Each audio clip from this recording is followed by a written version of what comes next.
Why humans are called the final option in galactic wars. Across the galaxy, some words are never spoken lightly. Some names are so heavy that even hardened generals hesitate before saying them, and some phrases are so drenched in history and blood that they silence entire rooms. The final option. It is not a weapon. It is not a strategy. It is not a fleet, nor a device hidden in the vaults of some forgotten empire. It is a species. A people. A force of nature. It is humanity. Ask a Zeeth tactician about them, and his mandibles will click with unease. Ask a Kaliri matron, and she will lower her eyes as though warding off a curse. Even the cold-blooded SYRH, who pride themselves on their logic, grow quiet when the term is spoken. Because they know. They all know. Once humans are called upon in a galactic war, the shape of the conflict changes. It is no longer about territory. It is no longer about treaties, or resources, or political leverage. When humans step in, wars stop being contests of willpower. They become battles of survival. They become endings. It wasn't always like this. In the earliest days of interstellar contact, humanity was considered unremarkable. Fragile, even. Their homeworld was judged as average, a modest-sized blue sphere orbiting an ordinary star, tucked away on the edge of a spiral arm.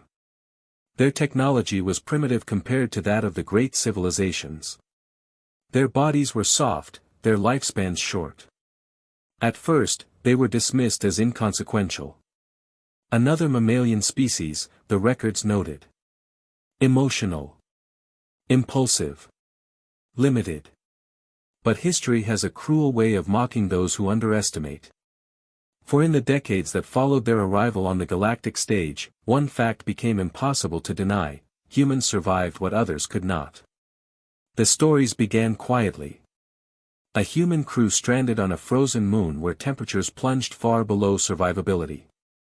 They lasted weeks longer than any projection had estimated, clinging to life through sheer willpower, cannibalizing their own ship, and inventing crude shelters from wreckage. Another incident: a research station was invaded by pirates. The human scientists, untrained in combat, fought back with improvised weapons, their stubborn resistance forcing the attackers to retreat. Each tale spread like fire among the stars. Other species listened with a mix of fascination and horror. What kind of beings endured frostbite, starvation, and despair, and still rose to fight? What kind of species turned broken metal into weapons, fear into rage, and hopelessness into determination? And slowly, a reputation formed. But the moment the galaxy truly learned fear was during the First Galactic War of the Union. The Union of Nine had long stood as the shield of peace, a council of powerful species who maintained fragile order. Then came the Vaydrak, vast, hive-minded predators who stripped worlds bare. Their fleets consumed system after system, advancing like an endless tide. The Union fought. They threw their ships, their armies, their most brilliant strategies at the swarm. And they failed. Worlds burned. Colonies fell silent. The Vaydrak could not be bargained with, could not be reasoned with. They existed only to devour. It was during that war, at the lowest hour, that someone whispered the phrase for the first time. The humans, call them. The suggestion was met with disbelief. The humans were young, untested. They had no great fleets, no ancient wisdom, no legacy of conquest. But desperation breeds strange choices. And so, the Union called. What followed would haunt the galaxy forever. The humans did not arrive with grand speeches. They did not bring fleets glittering with unmatched technology. They came in small numbers, ragged soldiers wearing battered armor, carrying weapons that seemed crude compared to the Union's elegance. They looked nothing like saviors. And yet, when they entered battle, the war changed. The Vaydrak swarmed a human colony. Rather than retreat, the defenders fought to the last breath. Entire cities became fortresses, every home a bunker. Streets ran with blood, but the humans refused to surrender. They did not yield.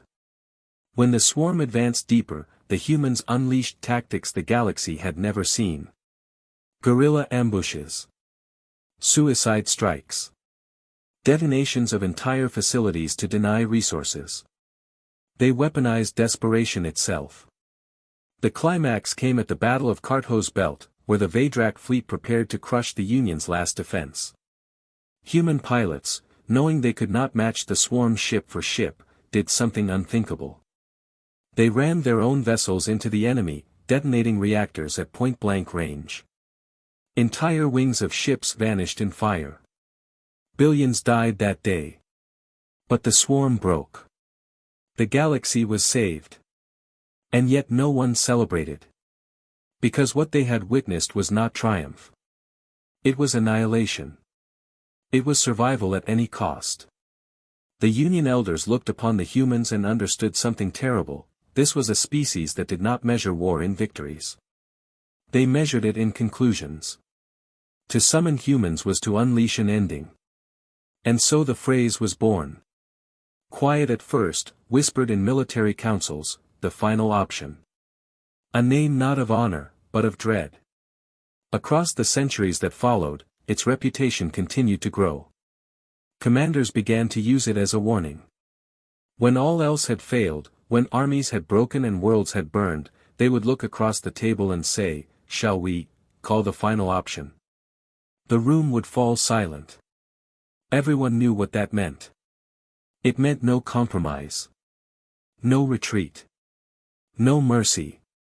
It meant that humanity was coming. That is why today, when soldiers gather around dim-lit tables and war maps are unfurled, they do not speak the name casually. They whisper it. They avoid it until the very last moment. Because to call upon humans is to accept what follows: destruction, sacrifice, and the certainty that once unleashed, nothing will remain unchanged. And yet, despite the fear, when the time comes, when the war drags on and no other hope remains, the decision is always the same. Because deep down, every commander knows the truth. Humans are chaos. Humans are endurance. Humans are rage and compassion forged into one. And when war consumes the stars, there is no one else you want by your side at the very end. That is why humans are called the final option. If you ask a scholar why humans are feared, they will give you answers that sound clinical.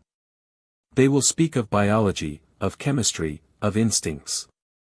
They will tell you that humans are unusually adaptable, unusually stubborn, unusually reckless. But that is like describing a storm as a change in atmospheric pressure. It is true, but it misses the truth that matters. To understand why humans are called the final option, you must look closer, at the way they live, the way they think, and the way they refuse to die. Adaptation as a birthright. In most worlds, intelligent life thrives within narrow limits. The Kaleri can only survive in the warmth of their equatorial zones. The Zeeth collapse outside their dense atmosphere. Even the SYRH, masters of genetic engineering, require carefully controlled environments. But humans? They were born in a world of extremes. Their home planet was violent: storms, droughts, shifting climates. Ice ages swept across continents. Volcanoes blotted out the sun. Predators larger than buildings stalked their ancestors. Where most species would have perished, humans endured. They learned to live in snowfields where the air burned the lungs with cold. They crossed deserts where the sun scorched the skin to ash. They sailed seas that swallowed entire fleets. They adapted not just once, but countless times, bending and reshaping themselves with every trial. Even now, in the far reaches of the galaxy, humans can be found clinging to life on mining colonies barely habitable, on starships that would crush other species with their claustrophobia, and on barren moons where the only water comes from melted ice scraped off the rocks. The lesson is simple: humans are creatures who do not ask, "Can we survive here?" They ask, "How will we survive here?" And then, somehow, they find a way. Pain, endurance, and the human threshold. There is another truth the galaxy struggles to comprehend: how much pain a human can endure. Most species withdraw from agony. Pain is nature's warning, stop, or die. But humans have an unnerving ability to ignore that warning. To keep moving on broken bones. To fight with wounds that should kill them. To crawl when their muscles have torn apart. On the battlefield, this makes them unpredictable, even terrifying. An alien soldier might believe a human is downed, only to find that the same soldier rises moments later, bloodied but still firing. There are records, too many to dismiss, of humans fighting with limbs missing, of humans shielding allies with their own bodies, of humans dragging others to safety while their own lives ebbed away with each heartbeat. And perhaps strangest of all, they do not see this as extraordinary. For humans, it is simply what must be done. The curse, and gift, of emotion. If biology explains their endurance, psychology explains their fury. Humans are emotional in ways other species find alarming. Rage, grief, love, hope, these are not weaknesses for them. They are fuel. They turn sorrow into defiance, fear into courage, compassion into vengeance. Where other species see despair as the end of resistance, humans often grow most dangerous when they believe all is lost. A human backed against a wall, with nothing left to protect, is a creature beyond reason. They will not calculate odds. They will not bargain. They will strike, even if it means striking with their last breath. There is a phrase among the SYRH generals, never corner a human. It is not advice. It is a warning. But emotion also gives them something more rare, more dangerous than fury. It gives them empathy. They fight not just for themselves, but for others. For friends, for strangers, even for enemies who have shown them a shred of mercy. And when that empathy is betrayed, when they see cruelty beyond forgiveness, they become something the galaxy both reveres and fears, an avenger. Unpredictability and madness. The most terrifying thing about humans, however, is their unpredictability. Most species wage war according to logic. Tactics are calculated. Resources are measured. Even in desperation, there are rules. But humans? Humans do the thing no one expects. They launch attacks at the worst possible odds. They destroy their own infrastructure to deny it to the enemy. They risk annihilation for the chance of victory. Once, during the Iron Accord skirmishes, an alien fleet blocked every human escape route. The logical response would have been to surrender. Instead, the humans fired every weapon they had into the nearest star, destabilizing it into collapse. The enemy fleet was obliterated. The humans died too. But the war ended. Other species call this madness. Humans call it sacrifice. The human mindset of war. For most civilizations, war is an interruption of life. An unwelcome crisis. Something to be ended as quickly as possible so that life can return to normal. For humans, war is something else. It is not that they desire it, most do not, but when it comes, they do not shrink from it. They embrace it as totality. It consumes them. And once it consumes them, they fight with an intensity that shocks the galaxy.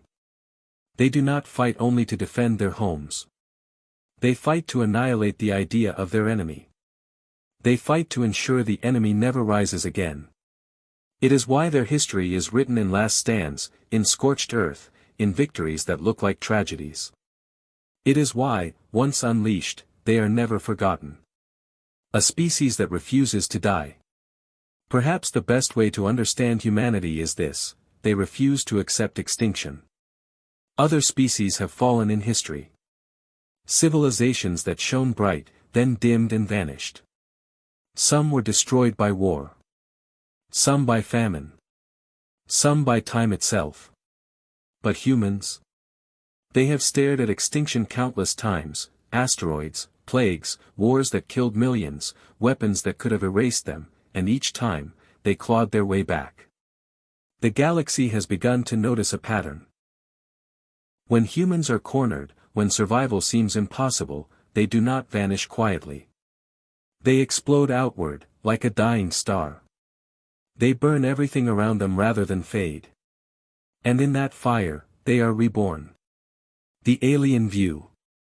To aliens, this makes them incomprehensible. The Kaliri say, humans are cursed with an excess of soul. The SYRH say, they are the only species that embraces death as a tool. The Zeeth whisper, they do not fear endings, because they are willing to become the ending themselves. And yet, despite the fear, there is also awe. For in every council chamber, in every war room, the conclusion is always the same: when everything else fails, when survival is measured not in victory but in existence itself. You call the humans. Because humans do not calculate whether survival is possible. They assume it must be. And they will destroy everything, even themselves, to make it so. This is the nature of humanity. Not their weapons. Not their fleets. Not their technology. It is their spirit, chaotic, reckless, unyielding.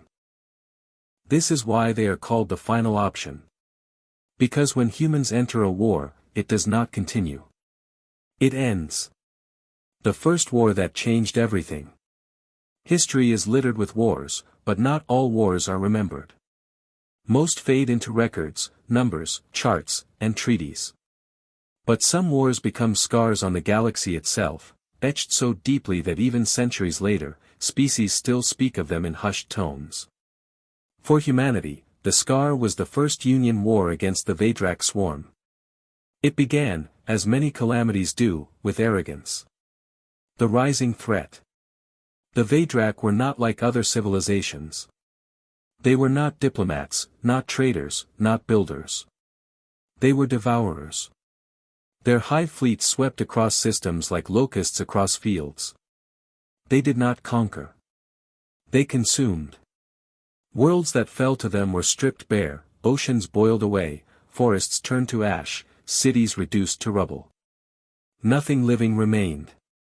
The Union of Nine, proud guardians of peace, believed they could hold the swarm back. They deployed fleets, they enforced blockades, they fought battle after battle. But the Vedrak never stopped. For every fleet destroyed, two more emerged from the void. And the Union began to crack. The world fell silent. Refugees flooded safer systems. Leaders whispered of despair. And then, when defeat seemed inevitable, someone, somewhere, dared to suggest the unthinkable. Summon the humans. The reluctant choice. The debate was fierce. Many argued it was madness. The humans were still young to the stars. Their fleets were small, their weapons crude. Others countered, and yet, they endure. No matter what we throw at them, they find a way. We are running out of ways. Desperation decided what reason would not. The message was sent. And humanity answered. But the galaxy expected armies of polished soldiers, shining fleets, flawless precision. What they got instead were ragged battalions, patched armor, and ships held together by sheer stubbornness. The Union watched in silence, unimpressed. The Vedrak, amused, pressed their advance. And then the humans began to fight. The first clashes. At Darsal's rim, the Vedrak launched an assault against a lightly defended world. The Union fleet withdrew, unwilling to waste ships. The humans stayed. They dug trenches around cities. They turned mines into bunkers, homes into strongholds. Every street became a kill zone. For 3 months, the humans fought. They had no reinforcements. No hope of victory. Yet the Vedrak advance stalled. When the swarm finally broke through, the humans detonated their own infrastructure, burying enemy forces under collapsing mountains. They destroyed their own supply depots to deny the enemy food. They scorched the very land they stood on. By the time the world fell, the swarm had lost millions of drones. The cost of progress was staggering. And in the ashes, a whisper began to spread: these creatures do not fight to win. They fight to deny you victory. The turning point, Cart-Hose Belt. The defining moment came at the Battle of Cart-Hose Belt. The Vaydrak had cornered the Union's last major fleet. Defeat would mean the fall of half the galaxy. The Union prepared for annihilation. But the humans had a plan. A plan so reckless that no alien commander would have considered it. Their fleet, smaller, weaker, already bleeding from endless battles, did not form a defensive line. They did not protect the civilians behind them. Instead, they charged directly into the swarm. At first, it seemed suicidal. Human ships collided with enemy vessels in a frenzy of explosions. Pilots rammed their own craft into hive carriers, detonating reactors at point-blank range. Entire squadrons vanished in fire. But with every sacrifice, the swarm faltered. Their formation collapsed under the chaos. Union ships, stunned at first, surged into the gaps. For hours, the void burned. By the time it ended, the swarm was broken. The Vaydrak retreated, bleeding, scattered. The war was not over, but for the first time, it was survivable. And the galaxy stared in horror at the humans who had made it possible. The price of victory. Victory was not without cost. Entire human fleets were annihilated. Colonies were stripped bare to fuel the war. Entire generations were lost in a single campaign. But the humans did not weep for the price. They buried their dead, rebuilt their ships, and when the Union leaders asked them how they could bear such sacrifice, the humans answered with words that chilled the chamber. Because extinction is worse. That was when the galaxy truly understood. For most species, war has limits. There are lines they will not cross, costs they will not bear. But for humans, the line is simple, survival. And once survival is threatened, no price is too high. The name is spoken. When the Union finally declared victory years later, the celebration was muted. For though the swarm was beaten back, the galaxy had seen what it cost to win. They had seen humanity fight like a species with nothing to lose. They had seen humanity turn their own bodies, their own homes, their own fleets into weapons. They had seen annihilation delivered not by machines, but by willpower. And in the council halls, generals began to use the phrase in whispers. The final option. A title not given, but earned. A recognition not of glory, but of dread. The legacy. Centuries later, the story is still told. At first, some doubted it. They thought the tales exaggerated, the numbers inflated.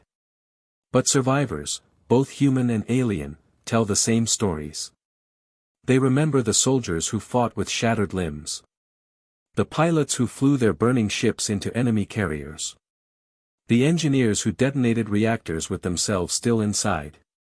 And so, even long after the Vaydrak were scattered, the legend of humanity remained. The galaxy had learned something it could never forget. Once humans were called into a war, that war no longer belonged to the enemy. It belonged to the humans. And the humans would end it. That is why the First Union War is remembered differently from all others. It was not just the defeat of a swarm. It was the revelation of a truth. Humanity is not the strongest. Not the smartest. Not the most advanced. But they are the most relentless. And when you summon them, you summon the end. That is why humans became the final option. Wars after the first, the reputation grows. The First Union War could have been a single anomaly. A fluke. A desperate species throwing itself into the fire. But it wasn't.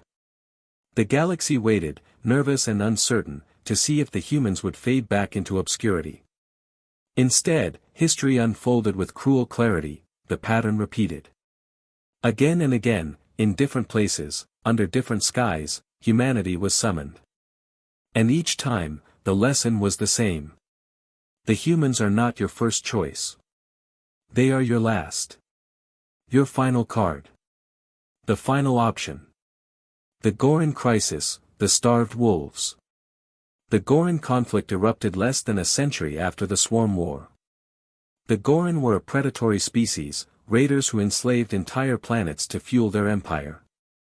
Their fleets swept across trade routes, cutting off supplies, strangling systems into submission. The Ketheri, who led the defense, were brilliant strategists but fragile in war. Their soldiers broke under prolonged sieges. Their admirals calculated odds too carefully, retreating from battles that might have been won.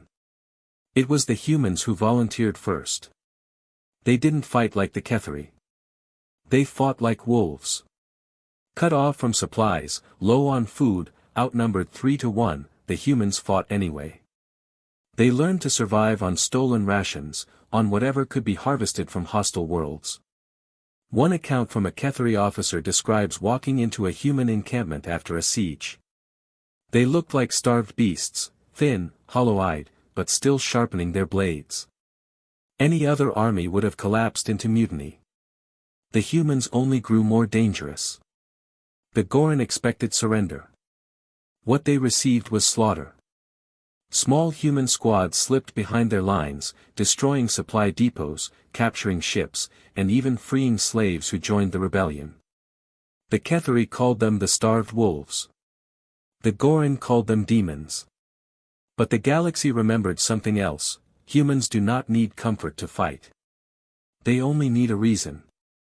The Siege of Nrios, the Silent Year.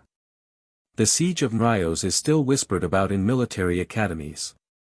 Nrios was a fortress world, besieged by the Drek for decades. The Union sent fleet after fleet, all broken on the Drek's defenses. When all else failed, the Nrios Council invoked the final option. The humans did not arrive in fleets. They arrived in silence. Small transport ships, scattered across the system, landing where the Drek least expected. For an entire year, the galaxy heard nothing. No broadcasts. No reports. No news from Nrios at all. When Union scouts finally pierced the blockade, they found a world drenched in ash and ruin. Cities were shattered, the Drek fleet scattered, their armies dead. And in the rubble stood the humans, ragged, wounded, but alive. When asked how they had won, the human commander gave only one answer. We did what we had to. We ended it. The Drek were so broken by the Silent Year that they never recovered as a galactic power. The galaxy took note. Once humans are unleashed, they fight until the silence itself is victory. The Yulari Rebellion, the price of mercy. Not all wars are won by annihilation. The Yulari were a slave species, bound for centuries under the rule of the SYRH Dominion. When rebellion sparked, the SYRH crushed it brutally. Desperate, the Yulari leaders begged the Union to send help. The Union hesitated. The SYRH were powerful. To intervene meant total war. So the Union whispered the words again, send the humans. But what happened next was different. The humans did not simply fight the SYRH. They protected the Yulari. They shielded entire villages with their bodies. They smuggled food through blockades. They trained rebels to fight for their own freedom. The war was bloody, yes, but when it ended, the Yulari were not just free. They were alive. Their culture intact. Their children are safe. The SYRH generals raged, calling the humans reckless idealists. But among the Yulari, a new word was spoken for humanity: saviors. It was a reminder that human ferocity is not born only of vengeance or survival. Sometimes, it is born of compassion, and that is even more dangerous. A soldier who fights for themselves may falter. But one who fights for others will not stop. The protocol shift. By the 3rd and 4th centuries of human expansion, the pattern was undeniable. Whenever a war reached its breaking point, whenever defeat seemed certain, whenever all diplomacy and strategy had failed, someone always asked the question. Do we call the humans? And every time, the answer carried both hope and dread. Hope, because if the humans were called, survival was still possible. Dread, because if the humans were called, the cost would be unbearable. Alien militaries began writing this into doctrine. The humans became the final contingency force in Union protocol. Entire star systems trained with the expectation that humanity would only arrive at the darkest hour. The humans did not protest. They understood. Perhaps, on some level, they even embraced it.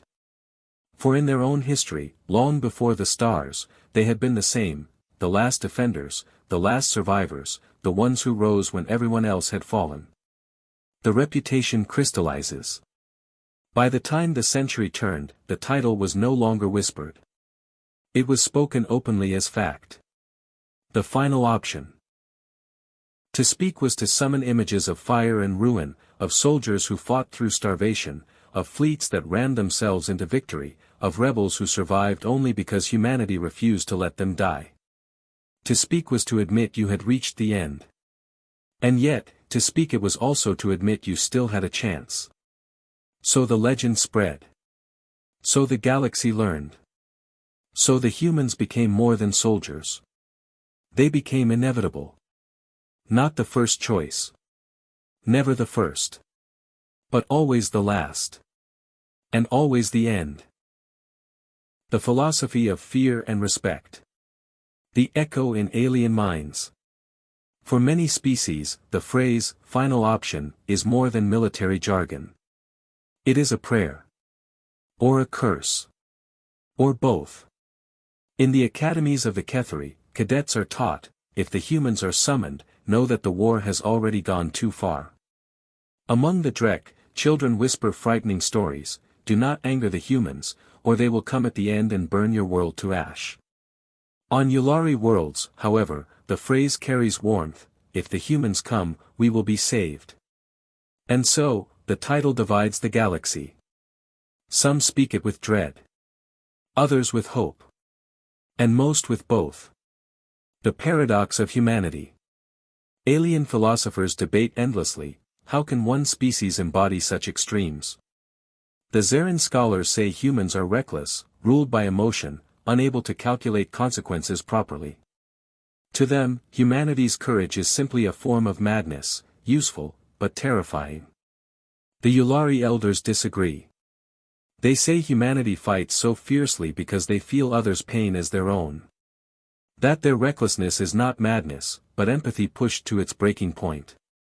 A Ketheri historian once put it simply. To most of us, war is survival of our own. To humans, war is survival of all. Perhaps that is the paradox. Most species draw the line at self-preservation. But humans blur that line with compassion, anger, stubbornness, and love. Their wars are never just wars. They are personal. The cost of the title. But while aliens debate, humanity itself carries the heaviest burden. To be the final option is not an honor. It is a weight. For every battle remembered with awe, some soldiers did not come home. For every rebellion saved, there are colonies burned to ash to make it possible. For every fleet victory, there are survivors haunted by what they had to do. Human veterans often speak less about glory and more about ghosts. One commander, when asked what it felt like to be called the final option, answered with tears in his eyes. It feels like being the last match in the box. You burn, and in burning, you save. But when the fire dies, you're gone. The galaxy calls them heroes. Humans call themselves tired. Respect in council chambers. And yet, even as humans grow weary, the galaxy continues to revere, and fear, them. In Union Council chambers, arguments are often cut short by a single phrase. Do you want us to summon humans? The room always goes quiet. Not because of politics, but because of memory. Everyone knows what it means. Alien leaders admit, privately, that humanity's existence has stabilized the galaxy. Wars that might have spiraled endlessly now have an endpoint. The knowledge that humans could be summoned makes aggressors hesitate. It is deterrence, not through threat of weapons, but through threat of will. The humans themselves often protest, we are not executioners. We are people.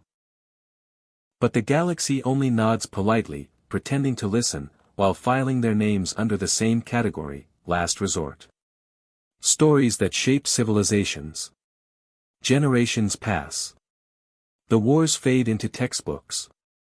But the stories of the final option remain alive. Children of alien worlds grow up hearing them like myths. Some fear them, bedtime tales of ragged soldiers who crawl through mud and darkness, who cannot be stopped. Some revere them, stories of human compassion, of soldiers who carried children through fire. Artists carve their likeness in monuments. Poets write verses about their stubborn courage. And soldiers, alien soldiers, sometimes paint human words on their armor. One phrase has spread across hundreds of armies, borrowed from an old Earth language, scrawled in trembling hands, not yet fallen. For even if humans are the final option, they teach others to resist long before the end. Humanity's own reflection. What do humans think of their place in galactic lore? It depends on who you ask. Politicians insist they do not seek the role. That they want peace, that they fight only when forced. Soldiers often grimace, knowing the galaxy will never believe that. But ordinary humans? Farmers, miners, and children on distant colonies? They listen to the stories with a strange mix of pride and sorrow. Pride, because their species is feared and respected. Sorrow, because they know what had to be sacrificed to earn it. One human historian put it best. The galaxy calls us the final option. But the truth is, we wish we never had to be. And so the philosophy forms, shaped not just by battles, but by memory, fear, respect, and regret. The aliens say humans are the final option because they are relentless. Because they will burn themselves out to achieve victory. Because they can endure what others cannot. The humans say, perhaps. But to them, the title is not glory. It is grief. And maybe that is the truest reason they are the final option. Because no one else will bear the weight. The last invocation, when the final option was called one more time. The galaxy had grown quiet. For centuries, humans had not been summoned. Wars came and went, but never on the scale of the Swarm, or the Drek, or the SYRH Dominion. Trade flourished. Treaties held. The final option became more legend than memory. For a time, some even wondered if humanity's role had ended. If perhaps the galaxy had outgrown its need for them. But legends never sleep forever. And peace is a fragile thing. The new enemy. They came from beyond the rim, an empire no one had mapped, no one had spoken to. They called themselves the Zorith Dominion. Their fleets arrived like storms, black ships with living hulls that regenerated under fire. Their armies were not soldiers, but swarms of bioengineered predators. At first, the Union was confident. They had numbers, technology, and centuries of cooperation. They believed this would be another border skirmish. They were wrong. The Zorith did not negotiate. They did not retreat. They consumed. Whole systems fell in weeks. Colonies burned. The Union fleets shattered against them, their tactics useless against an enemy that did not seem to care about losses. The Council panicked. World after world pleaded for aid. Fleets were recalled, but still the Dominion advanced. And then, for the first time in living memory, the question was asked again. Do we call the humans? The reluctance. The chamber fell into silence, as it always had. The weight of history pressed down on every delegate. To summon the humans meant the war was already lost. To summon them meant sacrifice, devastation, a fire that could not be controlled once lit. Some argued against it. They will destroy as much as they save. We have not yet exhausted diplomacy. If the humans come, we will pay a price none of us can bear. But reports kept arriving, worlds falling, fleets gone, millions dead. Finally, a Yulari elder rose. The same species was once saved by human mercy. She spoke with tears in her eyes. You fear them. You should. But without them, we are already dead. Call them. And so, for the first time in centuries, the order was given. The final option was invoked. The arrival. The humans did not come in grand fleets. They came in silence, as they always had. Small ships, ragged crews, eyes hardened by the stories their grandparents had told. They did not ask for glory. They did not promise survival. They only said what they had always said. We will end this. And then they descended into the fire. The War of Endings. It is said that Zorith had no concept of fear. But after the humans came, they learned. Human strike teams infiltrated their living ships, tearing out the heart organs that powered them. Colonies once considered lost were retaken, inch by bloody inch, with humans leading the charge through tunnels where no other species could survive. When ammunition ran low, they used knives. When supplies ran dry, they scavenged. When fleets were shattered, they rammed their crippled vessels into Zorith carriers, turning defeat into pyres. And wherever they went, others followed. Alien soldiers who had given up now rose again, spurred on by the sight of ragged humans still fighting. The fire of resistance spread. The Zorith advanced no further. And then, slowly, they began to retreat. The final battle. The war ended not with a treaty, but with fire. The humans devised a plan, the kind no other species would have considered. They would lure the Zorith core fleet into a star system with unstable suns, and then collapse the entire system, destroying both fleets in the process. The council was horrified. You will kill yourselves, they cried. The humans only answered. Better to die ending it than to live watching it spread. And so it was done. The system burned. The Zorith core fleet was destroyed. The human fleet was gone with it. The galaxy was saved. But at a price, as always. Aftermath. When the news spread, silence fell across 1,000 worlds. The humans had been the final option once more. And they had ended it, as they always had. Alien leaders wept. The Yulari lit candles in every city. The Ketheri etched new names onto their walls of honor. And when survivors finally crawled from the ruins, battered and broken, one human captain was asked what message she carried for the galaxy. Her answer was simple. Remember what this cost us. Do not ask it of us again. The legacy. And so the title remains. The galaxy fears them. The galaxy respects them. But most of all, the galaxy knows this. When the humans are summoned, there will be no stalemate. No endless wars. No compromise. There will only be an ending. That is why they are called the final option.